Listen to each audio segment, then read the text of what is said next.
بسم الله والحمد لله والصلاة والسلام على رسول الله وعلى آله وأصحابه ومن تبعهم بإحسان إلى يوم الدين وبعد. السلام عليكم ورحمة الله وبركاته. Welcome once again to another session with Bidayatul Abid wa Kifayatul Zahid by the great Shaykh al-Ba'li rahimahullah ta'ala. Today we're going to be looking at fear prayer and Friday prayer. Jump right into this. As the great Imam, he says, after فصل تصح صلاة الخوف بقتال مباح ولو حضرا مع خوف هجم العدو على 6 أوجه وإذا اشتد الخوف صلوا رجالا وركبانا للقبلة وغيرها ولا يلزم افتتاحها إليها ولو أمكن يومئون طاقتهم ولمصل كر وفر لمصلحة ولا تبطل بطوله. So we're talking about the fear prayer. He says Salat al-Khawf. This is the fear prayer. Salah and Khawf. Put them together and you get a prayer performed during times of fear. He says it's valid during permissible combat, even for residents. When there is fear of an enemy's attack, it may be performed in 6 modes. If the fear intensifies, they may pray on foot or while mounted, facing the Qibla or otherwise. It's not required to initiate the prayer facing the Qibla, even if possible. They offer gestures according to their ability. It is permitted for the one praying to engage in offensive and defensive movement when necessary, and the prayer is not invalidated by its length. All right, so this is the section that we're going to look at. A little more detail. This is an introduction to the topic because the descriptions of the various different modes can be found in greater works, like more lengthy works. We're not going to describe each mode here. Just going to get the general concept. So the fear prayer, as he says, is valid in cases of permissible combat. In the presence of fear that the enemy will attack, even if one is engaged in combat as a resident. And we've talked about the difference between the prayer of the traveler and the prayer of the resident. The prayer of the traveler is one of the excuses which you can change the format of the prayer by way of travel. Depending on the nature of the travel and its distance, you can change the structure, even the duration of the prayer. And so the fear prayer essentially is going to be a prayer in which the structure can be changed and altered. And it's not because of travel.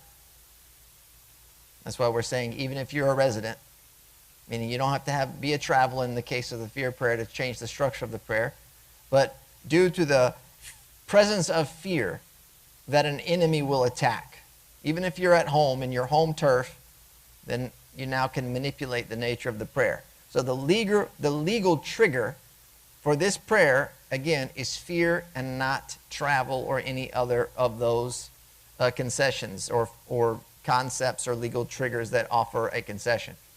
He says that there are 6 modes. There are 6 or 7 modes of performing this particular prayer. And Imam al-Ba'li actually mentions all of them in detail in another book he authored called Akhsar al-Mukhtasarat, which is another explanatory work of a beginner level textbook in the same school.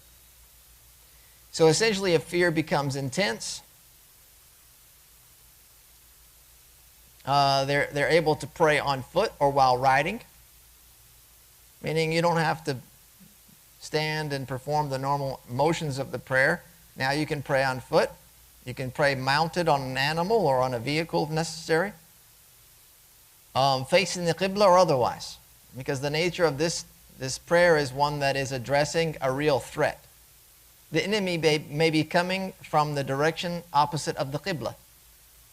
And because you're allowed to alter the structure of the prayer, the qibla being one of the primary conditions of fulfilling your prayer is facing the direction of prayer. In this case, even if you can face the qibla, you're not obliged to, based on the scenario that you're in. That means that you could be facing the direct opposite of the qibla because there's an enemy coming this direction. And so you can forego that particular point. In the case of the fear prayer, you're not required to start their prayer facing the qibla, even if it's possible, as he mentions. And then you're going to make certain gestures. As we've discussed before, the prayer of the ill, if you're unable to do certain movements, then you can gesture, gesturing for both the bowing and the prostrating positions based on your ability. And as you know, it would be recommended here that the gesture that you make for prostration be lower than that of bowing. So if you were lowering your head as a gesture for bowing, then you would not lower it as low when you're making the gesture for for prostration. The gesture for bowing would be not as low as that for prostration. The distinction here in the prayer, this distinction of how you lower the gesture, this is an actual obligation of this type of prayer. Much like it is for the prayer of the ill. You're obliged to distinguish between these two positions based on the gesture that you make. The one praying this fear prayer is also permitted to move about if needed. They're allowed to continue fighting. They can stab, they can strike, they can shoot, attack in any form that's required. And these movements will not invalidate the prayer even if they become excessive movements. Even if that doesn't mean necessarily attacking, the movement could entail escaping, dodging, etc. So the movement here is not going to invalidate the prayer even if it's an excessive amount of movement. As we understand that generally in prayer, in any other type of prayer, excessive movement will invalidate prayer. Excessive movement being defined as an amount of movement which if someone were to see you doing that movement, they would say they're not praying. Right? If I started to unbutton my shirt or to button up my shirt while I was in prayer, not out of need, like to cover myself would be a need perhaps, but I'm just adjusting my clothing and I'm buttoning it up and now I'm tucking it in and now I'm fixing it. If someone looked at me, they would say, yeah, they're not praying. They're just standing there adjusting their clothes. Something slight, if I moved something quickly and they're like, oh, okay, it still looks like they're in prayer, then we're fine. The excessive amount would be such that when they look at you, they assume that they're not actually in prayer. So that's the general rule. In this case, they're going to not even know that you're praying because you're moving around. You're attacking, you're shooting, you're whatever it is that you're doing. And that, of course, is overlooked in this scenario based on the need.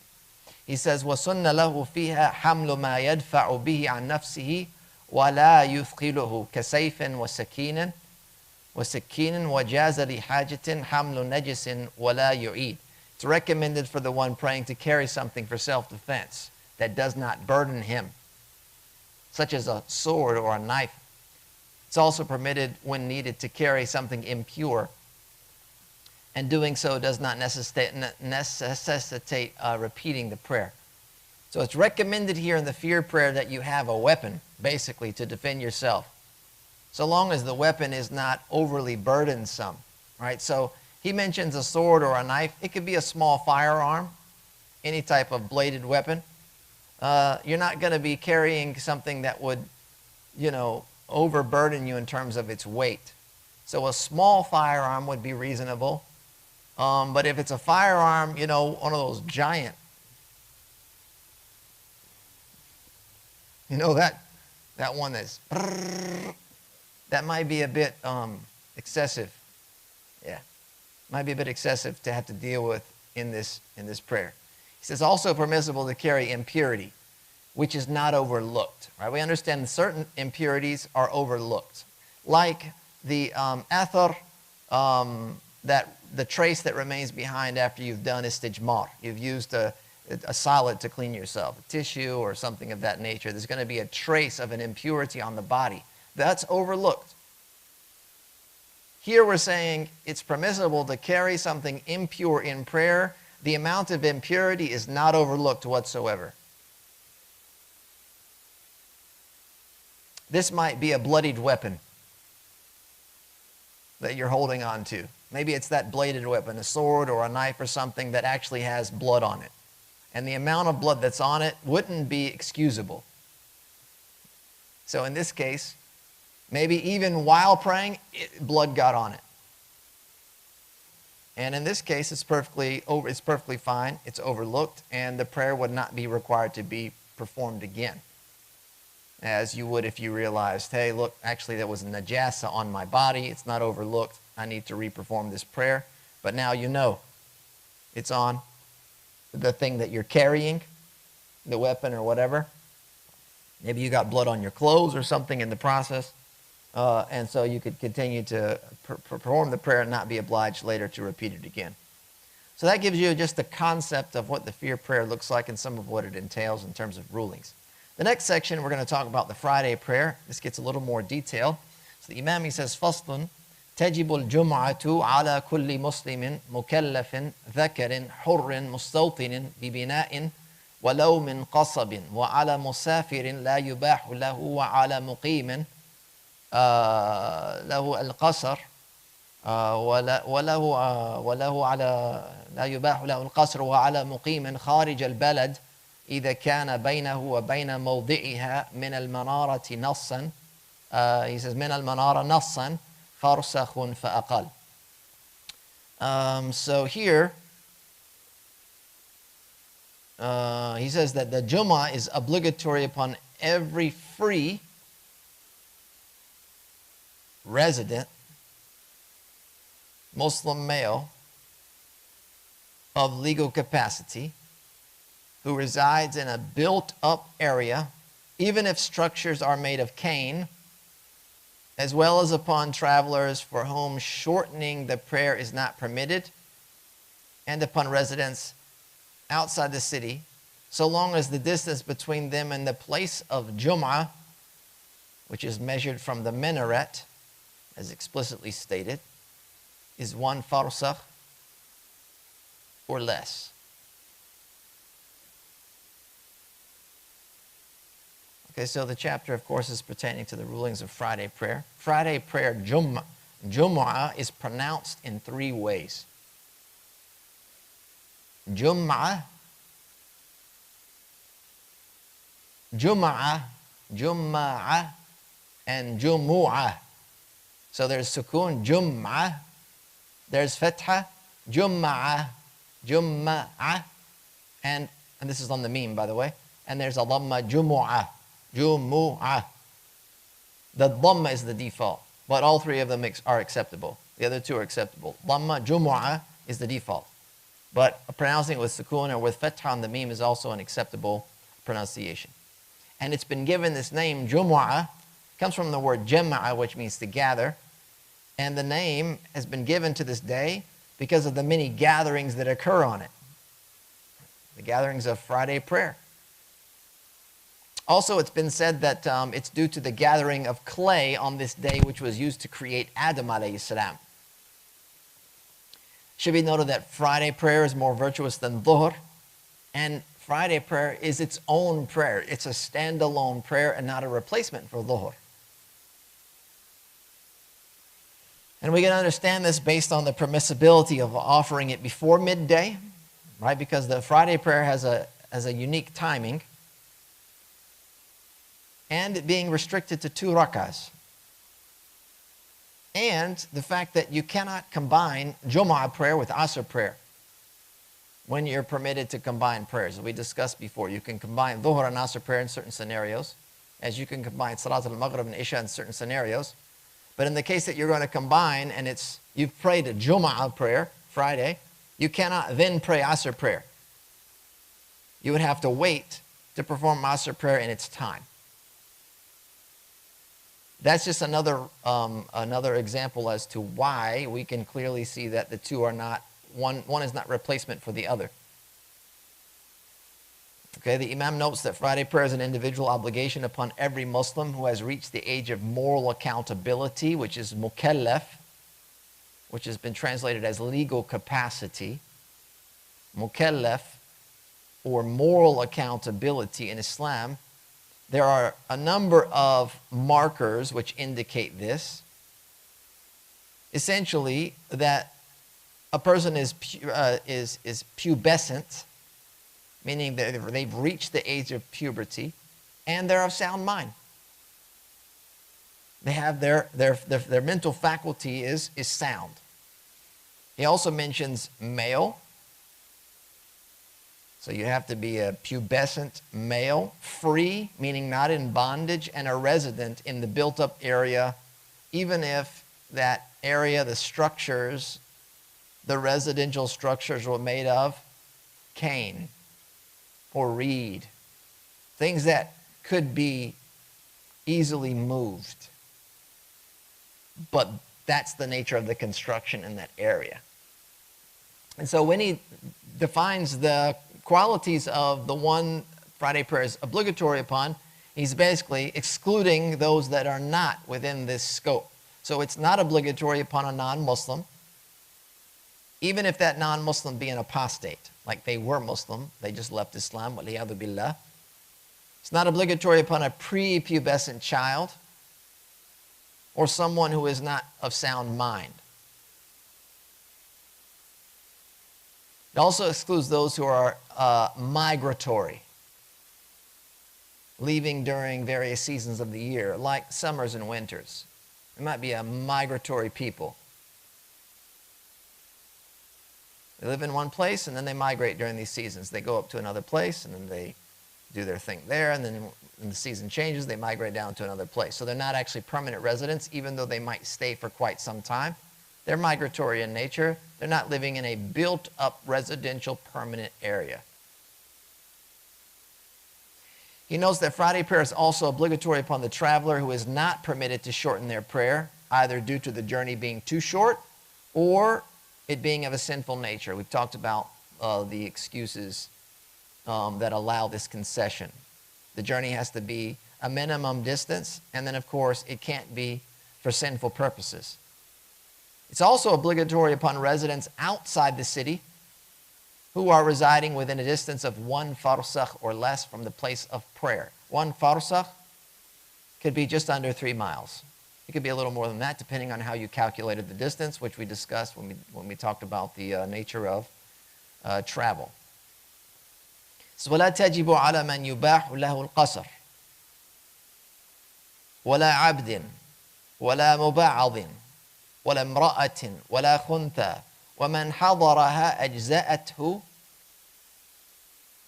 وَلَمْ تَنْعَقِدْ بِهِ فَلَا يُحْسَبُ هُوَ وَلَا مَنْ لَيْسَ مِنْ أَهْلِ الْبَلَدِ مِنَ الْأَرْبَعِينَ وَلَا تَصِحُّ إِمَامَتُهُمْ فِيهَا. It says, it is not obligatory upon those permitted to shorten the prayer, nor upon bondsmen, the partially enslaved, women, or intersex individuals. Whoever attends is discharged of the obligation. But the Jumu'ah is not validly convened with them. Thus, neither they nor non-residents are counted among the required 40, and they may not validly lead it.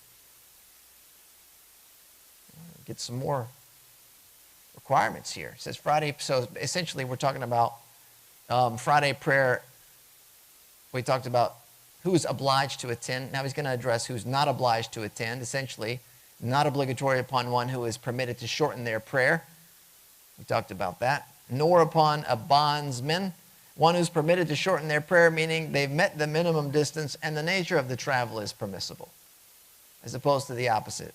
Even if they met the minimum distance, but the nature of the travel is haram, they're obliged to attend. They don't have the concession.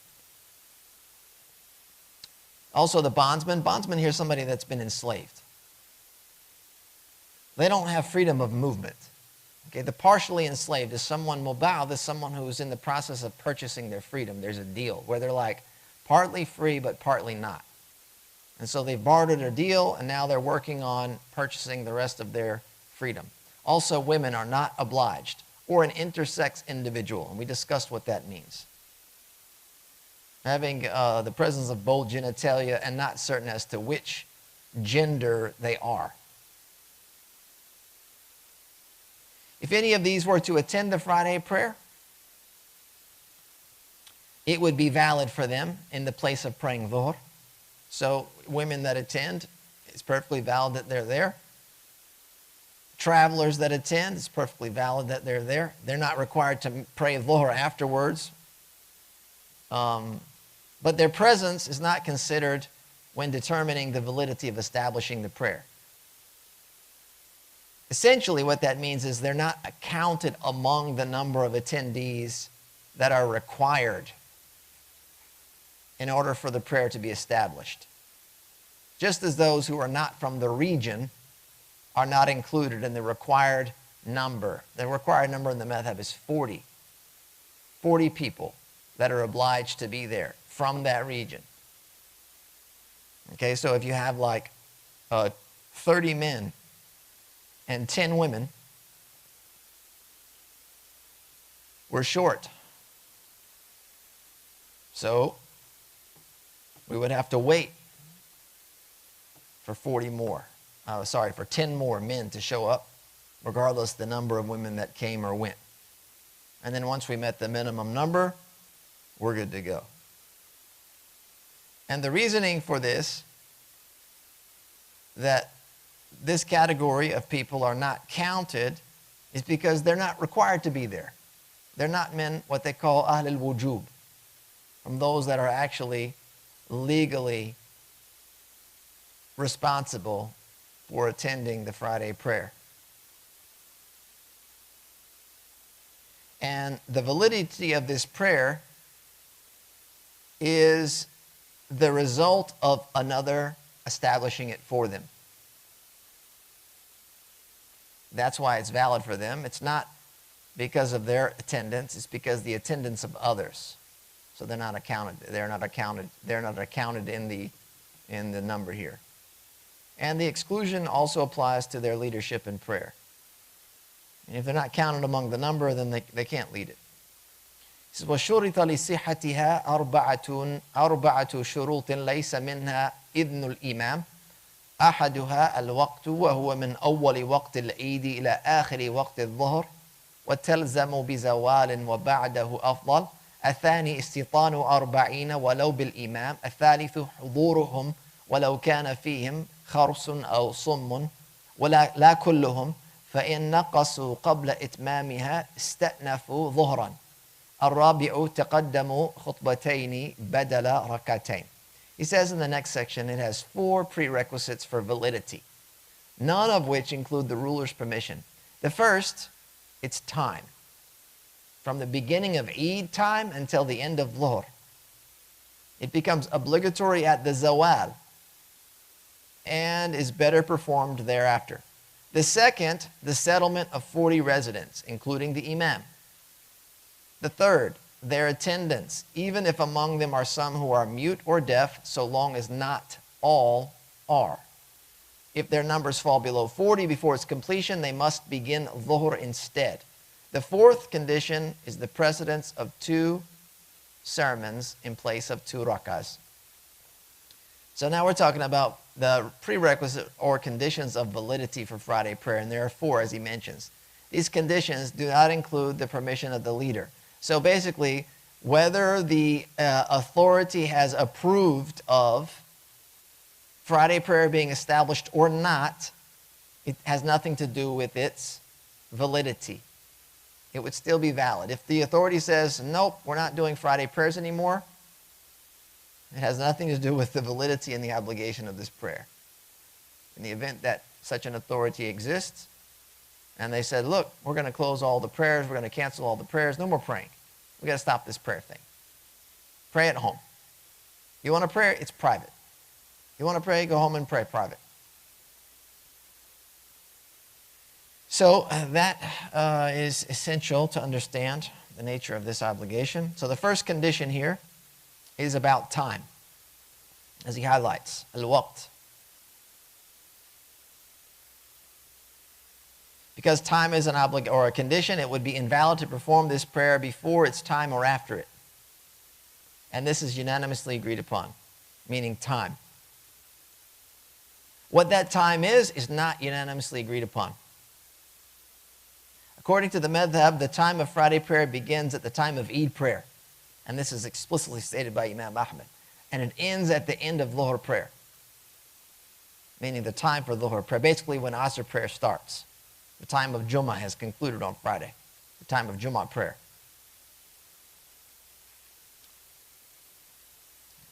All right, so offering the prayer from the time of Eid, as we talked about, that's when it begins, Eid prayer, until Asr essentially starts. That's the window that we're looking at. And Eid prayer begins when the sun has risen from the horizon, the height of a spear, as is described by the fuqaha. Right, so we're still in the morning time, right? The sun's just above the horizon to a certain height. Then you can start your Friday prayer. We're not even at Dhuhr time. We probably have hours depending on where we live. And this is unique to the madhab, by the way. This is min mufradat al-madhab. It's based on narration of the Prophet ﷺ. So those that are looking to establish a prayer earlier in the day, they're going to rely on the Hanbali madhab in order to do so. And this is the case when there are multiple congregations happening in one masjid here in the United States in particular. The place is simply too small to accommodate all of the Muslim community. And in order to hold multiple congregations, sometimes they'll hold one prior to the Dhuhr prayer. So if the Dhuhr prayer comes in at 1, they might be holding a service at 12. And then they'll do the one at 1, and then they might have another one if they needed it, maybe later on at 2 or 3 before Asr prayer. So in this case, they're reliant upon the Hanbali school in order to establish that earlier congregation. Otherwise, it would be invalid to do so. Regardless the case. Regardless, we don't have enough space. We need to adjust the times. If it wasn't for this particular viewpoint, it would not be valid to offer the prayer at that earlier established time. So offering this prayer after the Eid time begins until midday is permissible, and it's considered a concession, by the way. And then the Friday prayer becomes obligatory at midday, which is known as the zawal. Zawal is when the sun has reached its meridian and now began to fall the other direction. It's at the height, the peak of its height in the sky. And once it falls, meaning now it's going to cast the shadow in the other direction, that's zawal, and that's when Dhuhr begins.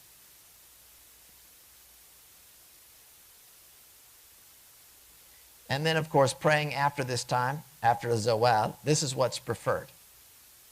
While it's permissible to pray earlier, it's preferred to pray after this time because this is, everyone agrees on this. And so basically what we'll be doing is avoiding a difference of opinion among the schools. And then, of course, the time runs out once Asr started. And if you've missed Jumu'ah prayer due to the exit of its time, you have to pray Dhuhr instead as a makeup. If time runs out and the first rak'ah has been completed, meaning you're straddling now the 2 times, you've completed 1 rak'ah in its time, and you're going to make the other one outside of its time, you can finish it as Jumu'ah prayer.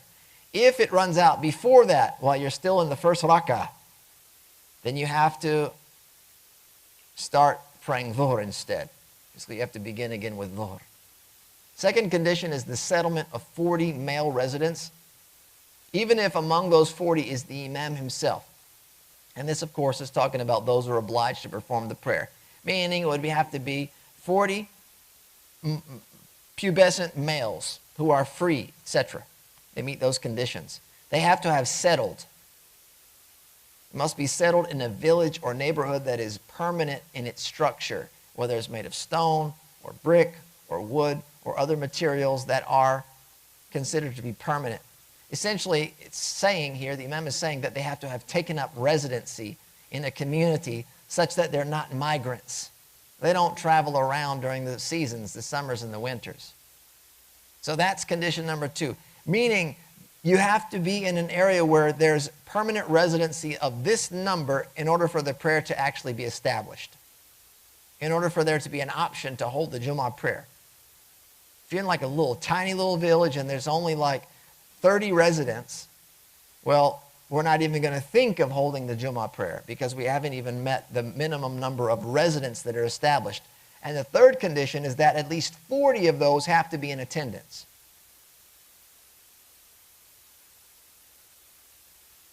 They have to be in attendance. Even, he says, even if among them were the mute or the deaf, so long as the preacher, the imam, the khatib was able to speak, then it would be permissible even if those that could not hear or they could not speak were a part of that 40. And we can understand from this that essentially, as long as there's one person that can speak in order to deliver the khutbah and one person is able to listen, then the service is valid. If like, 38 of them were listening were either mute or deaf. Their presence is important. But as long as someone can deliver and someone can listen, it will be valid as long as they met the number. If there's less than 40 in attendance, you can't start the Jumu'ah prayer. So basically, you would have to take a count and see, we got 35 here, including the imam. We got to wait a little bit for 5 more people to show up in order for us to actually get started. So you can't say, they'll show up, let's get started, and then they'll walk in and be late. Nope, you got to wait for them to come in. And then if the number decreases before the service concludes,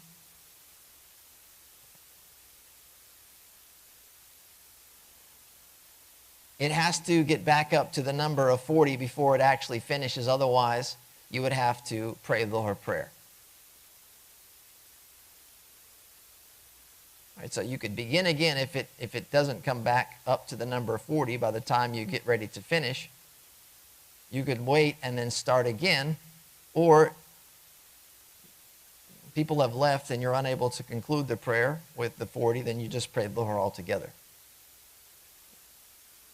And so this was a scenario that actually happened here one time. We typically have a starting time of 1:10. It was Eid day. It was an Eid on a Friday.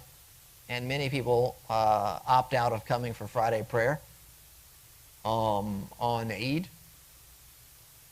And we also have a lot of people that come in late, right? I would say more than half. I would say 3/4, more than 3/4 of our congregation is late to Jumu'ah prayer. It's a troubling sign. More than 3/4 of our congregation. So our congregation in this community might start with, like, if we were close together, 3 lines. If we were sitting like we normally end up sitting by the end of the Jumu'ah, where we have to all kind of get in and fill the spaces, we might have 3 lines of people here. Or 4. And then by the time we end, we have 10 lines. At least. So it just so happened that on that day of Eid, where a lot of people were opting out of coming, it was 1:10 and it was time to start, and I took a count and there was less than 40 people. It might have been like in the 20s or 30s. And so I had to wait around for about 10 minutes for the latecomers to join us. And then when the 40th person walked in, we got started. And that's how it operates. The fourth and the last condition is that the 2 sermons be offered before the prayer is offered. And these 2 sermons stand in place of 2 rak'ahs. So 2 sermons, and then 2 rak'ahs for prayer. وَمِنْ شَرْطِهِمَا ومن شرطهما 5 أشياء الوقت والنية ووقوعهما حضرا وحضور الأربعين وأن يكون ممن تصح إمامته فيها. So the 2 sermons, they have 5 prerequisites. They are, number 1, the time, the intention, occurrence during residency, attendance of 40, and to be from someone whose imamship is valid for it. So both Friday sermons, as you know, the khutbah of Friday is based on 2 sermons. They're separated by a moment of silence or sitting. That's what we're talking about with 2 sermons. It's like one program, but they refer to it as two distinct sermons. For both of these sermons, they must fulfill these 5 conditions in order for it to be valid. And the first is time. If one of the sermons is performed before the time begins, it's invalid. The second is intention, or the intention of the one delivering has to be, this is a Friday khutbah. It's not just a talk or a lesson. It's not just like I'm just delivering a speech. It has to be intended as a Friday sermon. The third is that they're performed while in residence.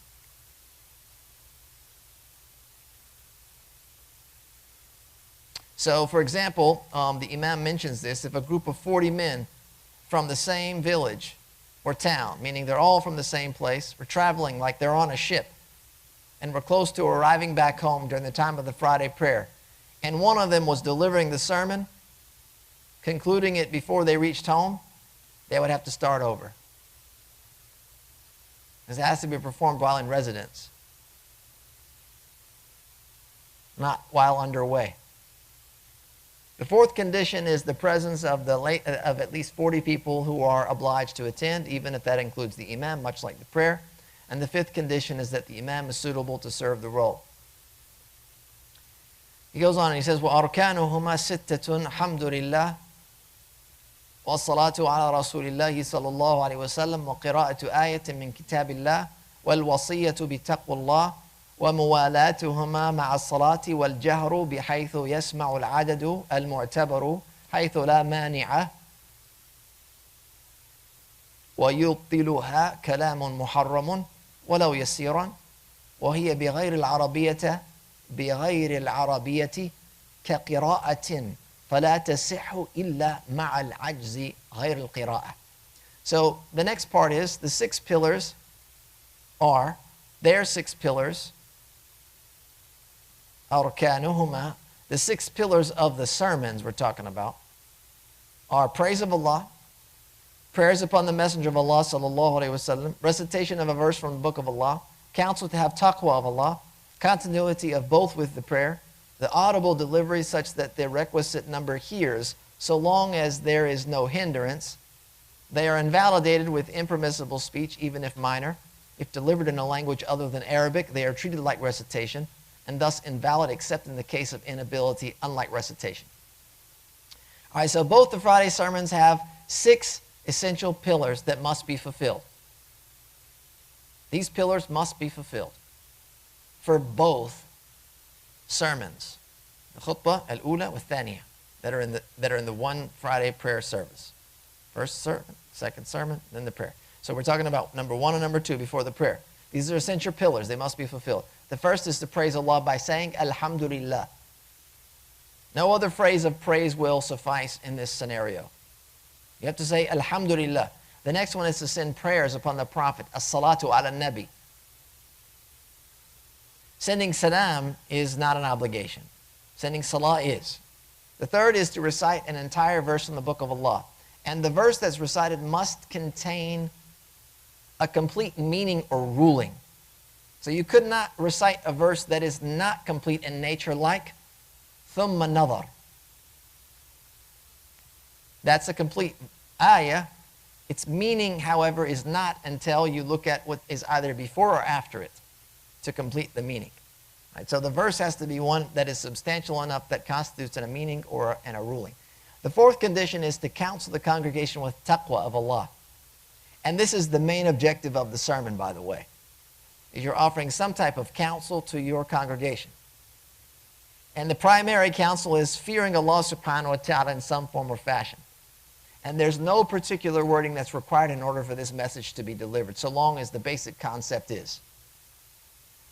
So with these pillars, if the imam were to recite a verse from the Quran which contains both the praise of Allah as well as the counsel that is required, and then sent prayers upon the Prophet, this would suffice the sermon.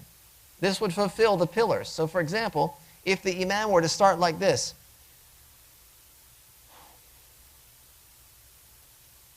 Bismillah walhamdulillah wa salatu wa salamu ala rasulillah wa ala alihi wa ashabihi wa man tabi'ahum bi isanin ila yawmiddin wa ba'd ya ayyuhalladhina amanu ittaqullaha haqqa tuqatihi wa la tamutunna illa wa antum muslimun. Done.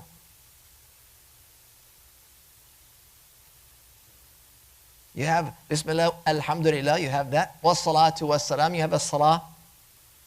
And then till the end of it, and you had the verse that says, Ya ayyuhalladhina amanu taqullaha haqqa tuqati. It says, oh, you believe, have taqwa of Allah as He deserves to be feared.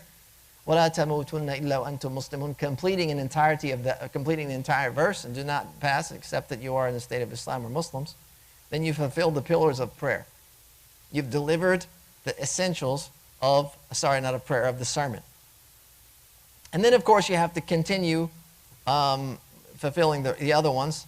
For example, number 5 is that they're delivered in continuity with the prayer. Continuity means that it's one after the other.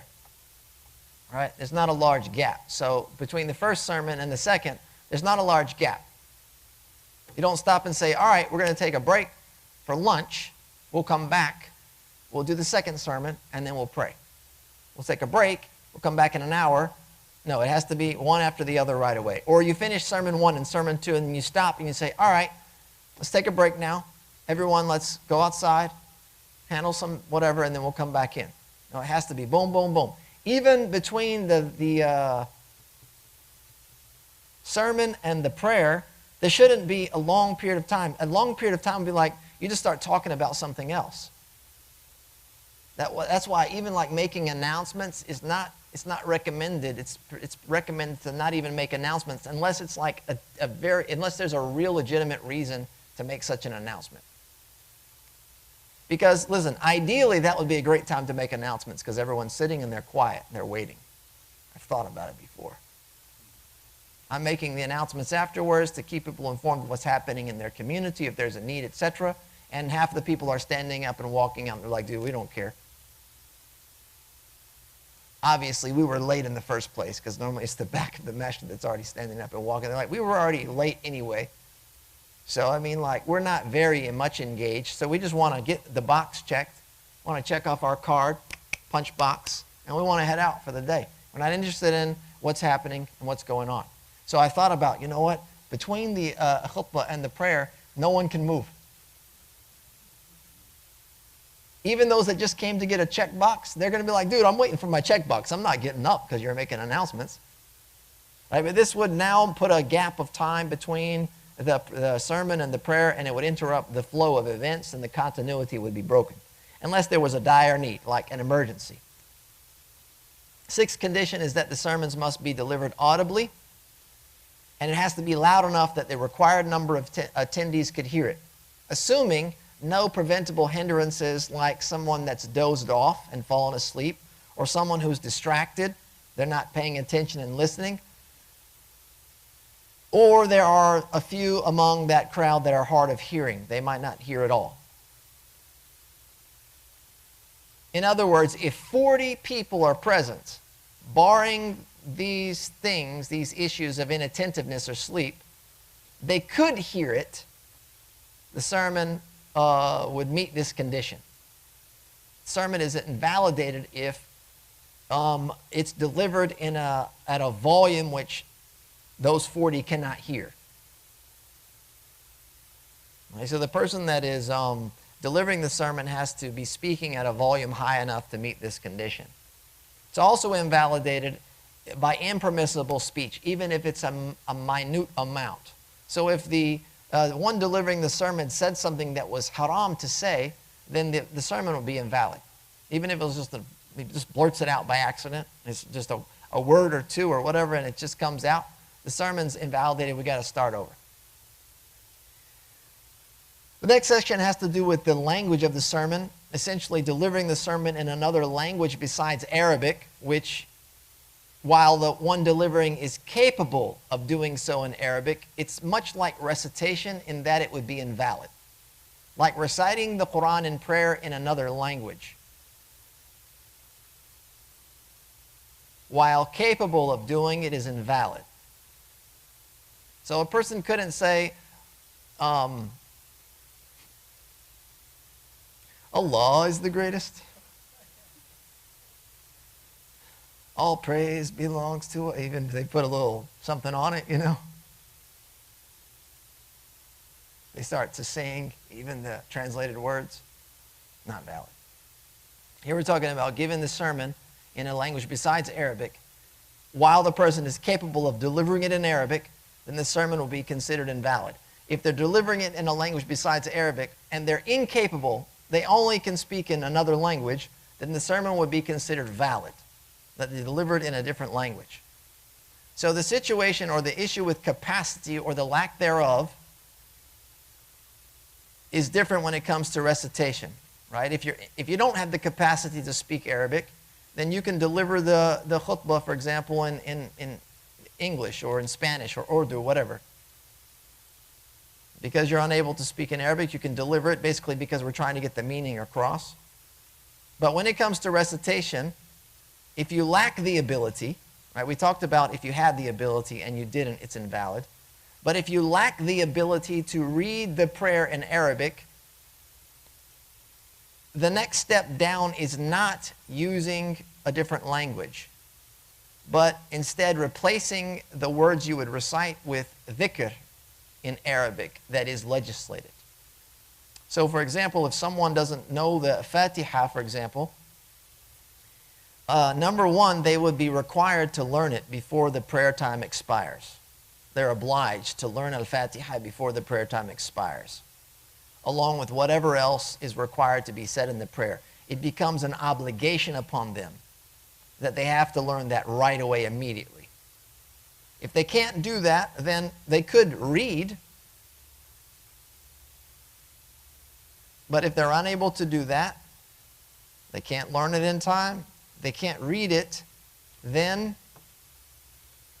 they can replace the words that they would say with something they can learn, like Alhamdulillah, or like La ilaha illallah. And essentially what they would do for Al-Fatiha is they would consider how many letters are recited in Al-Fatiha, and they would replace that amount of letters with dhikr that would equal that amount.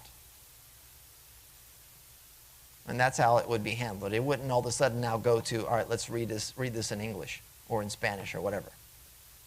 And this ruling about the khutbah being delivered in Arabic as opposed to a different language is based on qiyas.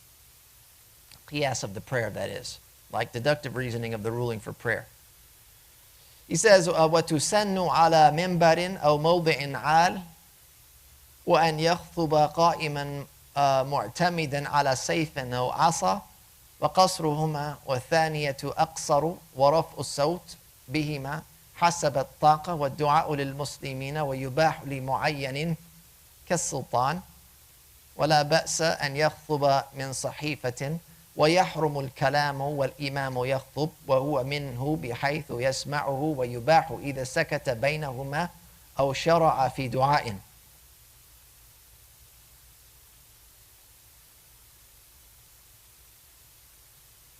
All right, the following are recommended.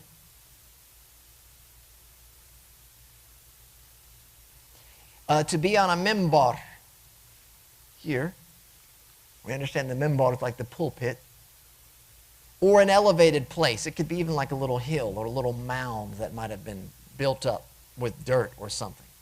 It's on an elevated place. That's recommended, meaning it's not an obligation, so you could potentially stand on the ground here at the level of everybody else and deliver the sermon. It's still valid, no problem. These are recommendations. Delivering the sermon standing is a recommendation. A person could potentially sit down and deliver the sermon. Leaning on a sword or a staff is a recommendation while you're standing.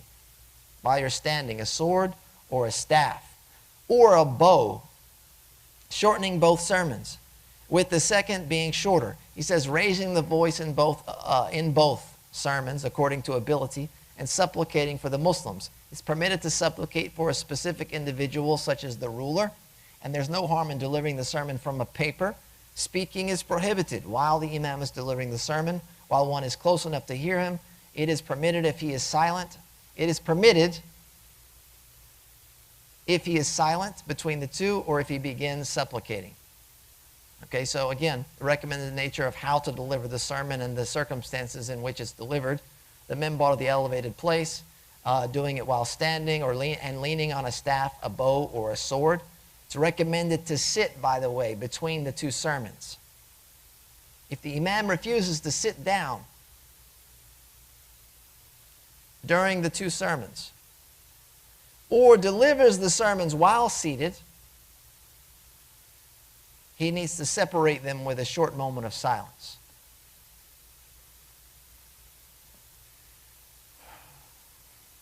Okay? So if you saw an imam sitting down during the khutbahs, that happened here before, if you remember. You're sitting down for a couple of sessions. Right there, not even on the minbar, just right there on the ground, meeting all the requirements, just now unable to meet some of the recommendations. Silence is utilized to distinguish one sermon from the next, as opposed to the seating. So the imam that's standing delivering the sermon, in order to distinguish sermon 1 from 2, they sit down for a short period, not a long period. Short period amount to read Qul Huwallahu Ahad, to read that chapter. You know, it's just momentary. And then they stand up and they begin to deliver again. If the imam doesn't want to sit down for whatever reason, maybe they just refuse to sit down or they can't sit down, then they just remain silent for that same amount of time to distinguish the two. It's also recommended that the imam shorten the two sermons, the second one being shorter than the first. The shorter sermon is more likely to be received by the congregation, less likely to be boring and a source of annoyance for them. Right? So whatever is considered to be brief. So some places they go on. They might go on for an hour or more. In our general context, this is considered quite a long sermon, an hour or more. Short sermons might be anywhere from 10 to 15, 20 minutes. I think going after that, you're starting to push the envelope a little bit in terms of what's considered short for a Friday sermon. It's recommended to raise the voice according to one's ability to make dua for the Muslims during the sermon, making dua for them during the sermon. So sometimes people will come and say, hey, can you make dua for me? Can you make dua for my family? Can you make dua for such and such? Can you make dua for the people of Gaza, Palestine, etc.? During the sermon, that's the time. That's the ideal time to make the dua. Okay? Even if it's for an individual person, specific person, like so-and-so, we make dua for so-and-so. This is permissible in the Friday sermon. And he mentions like the sultan, like if the person's going to make dua for their leader, may Allah grant them success, or may Allah bring them back to the truth, may Allah guide them to what's upright, etc. These are duas that can be made for specific people. It's also permissible to read from a paper or from a screen, like if you're reading from a tablet or a computer in order to deliver the sermon. I mean, it doesn't have to come off the top of your head. It doesn't have to come from memory. You can read from a paper. There's no problem. It's not like, you know, this is a permissible thing. It's not like standing in prayer, reading from a paper. That might be permissible if there's a dire need to do so. You got a question, or are you just chilling?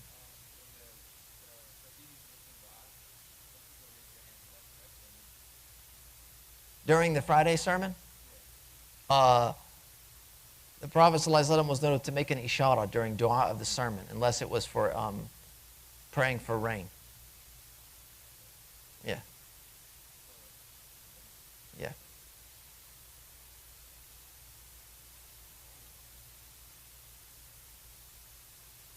Talking about speaking, it's impermissible to speak while the imam's delivering the sermon. And this is for those that are sitting close enough to hear the imam. Right? So if you can't hear, then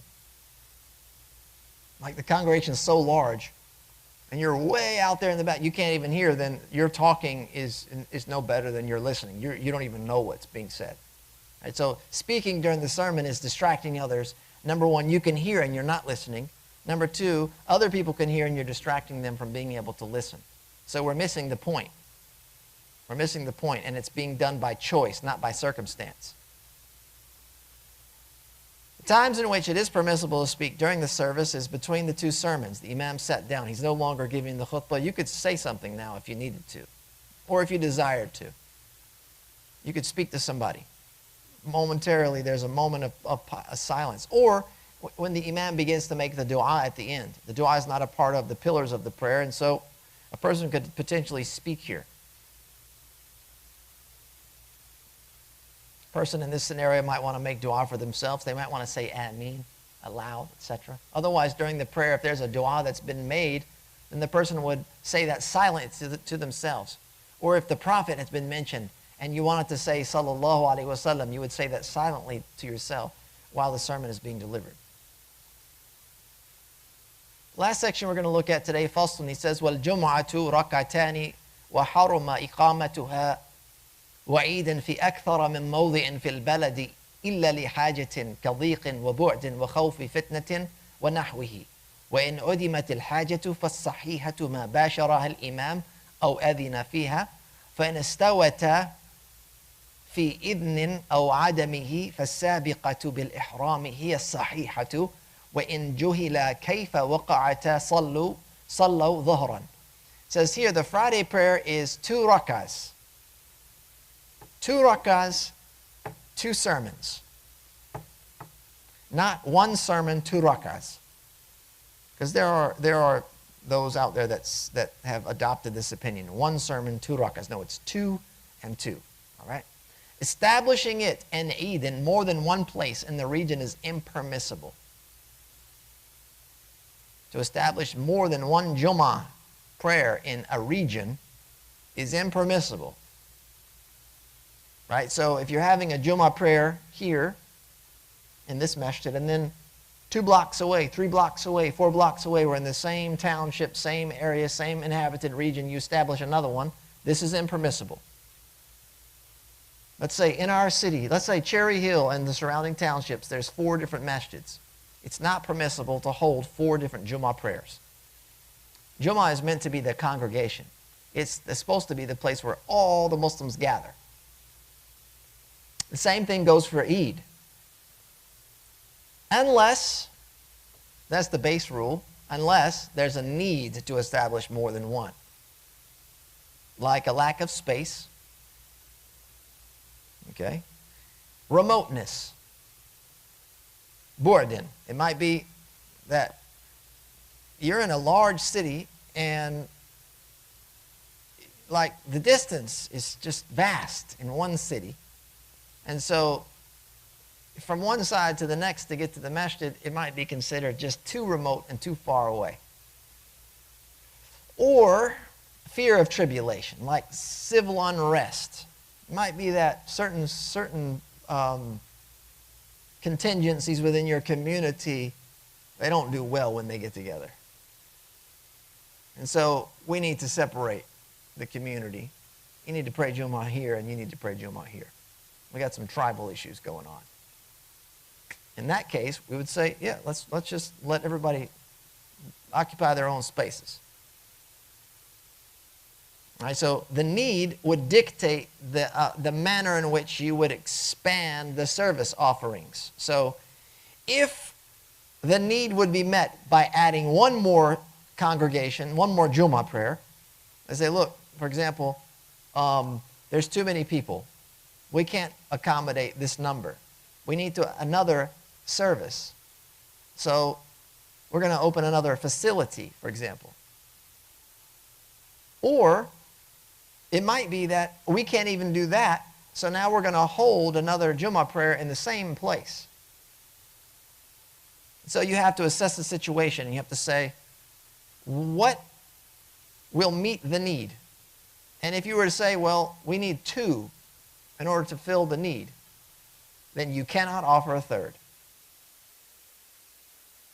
Just because you need another one doesn't give you license now to just go free, willy-nilly with the thing.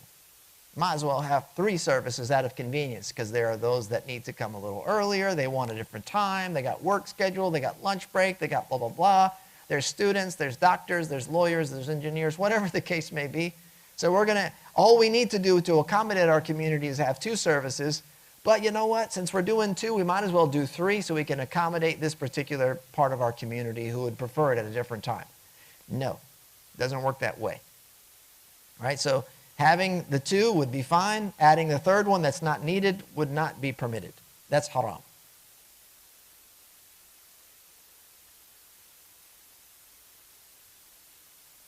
If there's no need, but there are multiple congregations present, the valid congregation for both Friday and Eid prayers is the one attended by or permitted by the leader. If both have been permitted or no permission was granted, like there's no leader, Permission wasn't granted at all for any of the prayers. They were just established. Like there's no authority that permits or establishes the prayer. The authority is the one that's going to end the dispute. Remember we said, it's not a condition that he permits it, but his presence or permission will end the dispute as to which one is the actual valid Jumu'ah prayer in the event that there's a bunch of them that exceed what's needed in the community. So in the event that there is no permission granted because there's no permission to give, there's an absence of authority, the prayer that was established first, as he says, to perform ihram, the first one to perform the al-ihram is the prayer that is valid. If you can't determine that, you don't know, maybe they both happen at the same time, no one knows how it was started or established, etc., and you're unable to determine which one was first, which one is valid, then either you have enough time to now establish one valid prayer, or you pray Dhuhr instead, if you can't figure it out.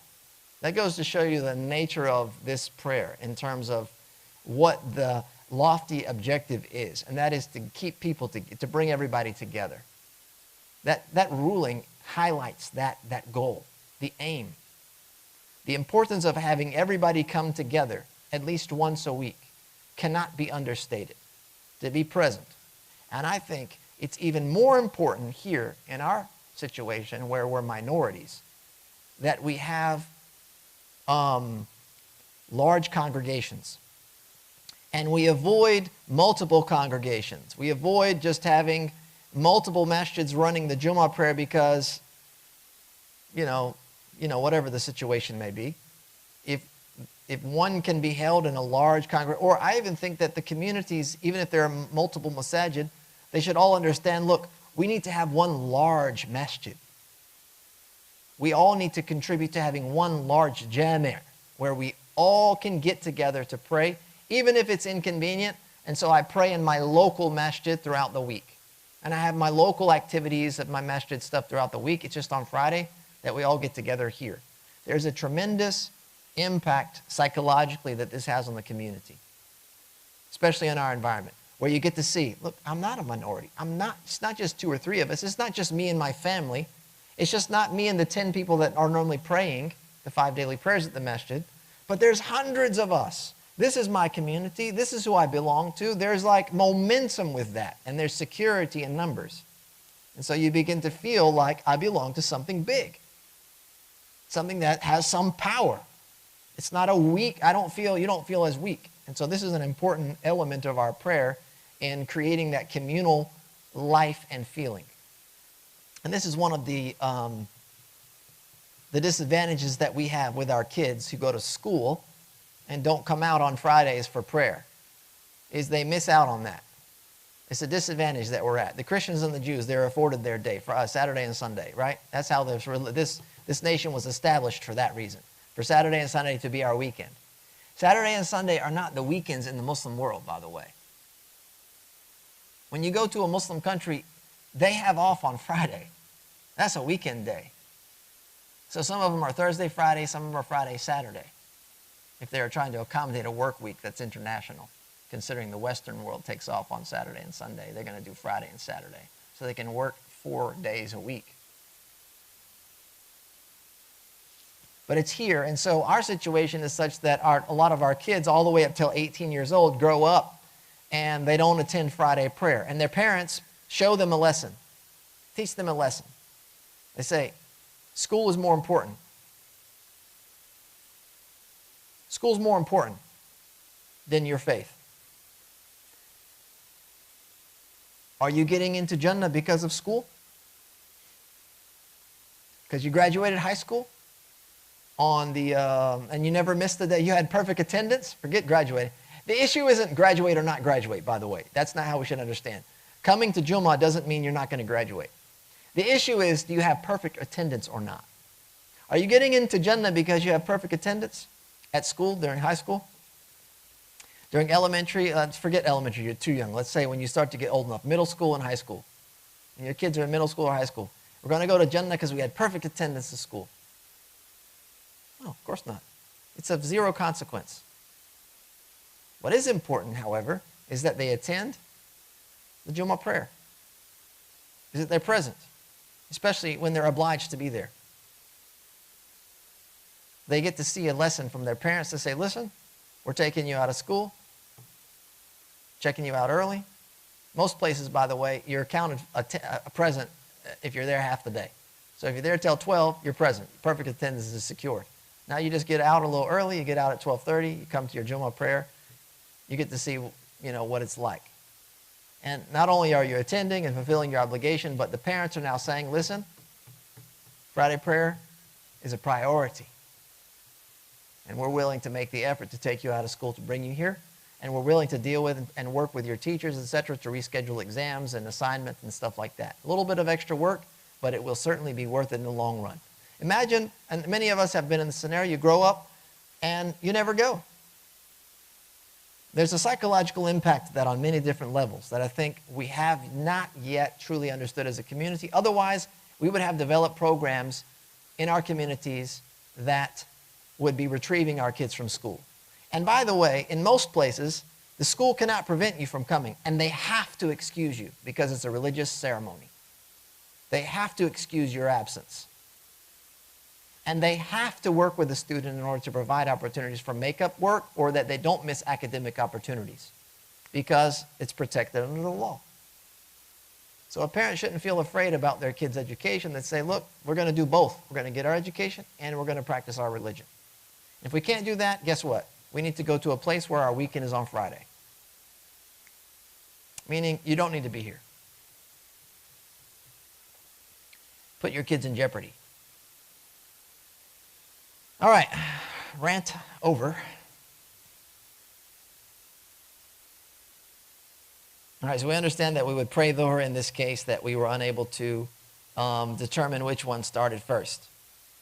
He says, وَسُنَّ قِرَاءَةُ سُورَةِ al-Kahf فِي يَوْمِهَا وَكَثْرَةُ دُعَاءٍ وَصَلَاةٍ عَلَى النَّبِيِّ صلى الله عليه وسلم ومن دخل والإمام يخطب لم يجلس حتى يركع ركعتين خفيفتين. It's recommended to recite Sūrat al-Kahf during its day, making abundant supplication and sending prayers of peace upon the Prophet sallallahu alaihi wasallam. Whoever enters while the Imam is delivering the sermon should not sit until they pray 2 short rak'ahs. So here, it's recommended to recite Sūrat al-Kahf, both during the day of Friday as well as its night. It's recommended to read it in either of those times. It's also recommended to make abundant dua on Friday, especially after Asr prayer. This is what's known as Sa'at al-Ijaba, or Waqt al-Ijaba. It's the time in which the prayers are accepted. It's recommended to send abundant prayers upon the Prophet sallallahu alaihi wasallam throughout Friday. It's a recommendation in general for Friday. And the one who enters while the Imam is preaching should not sit down until they have prayed 2 brief rak'ahs. This is Tahiyyat al-Masjid, even if it's during the prohibited time. Prohibited time could be when the sun is at its peak. The Imam's giving the khutbah, you come in. It's recommended to make Tahiyyat al-Masjid. This is a recommendation.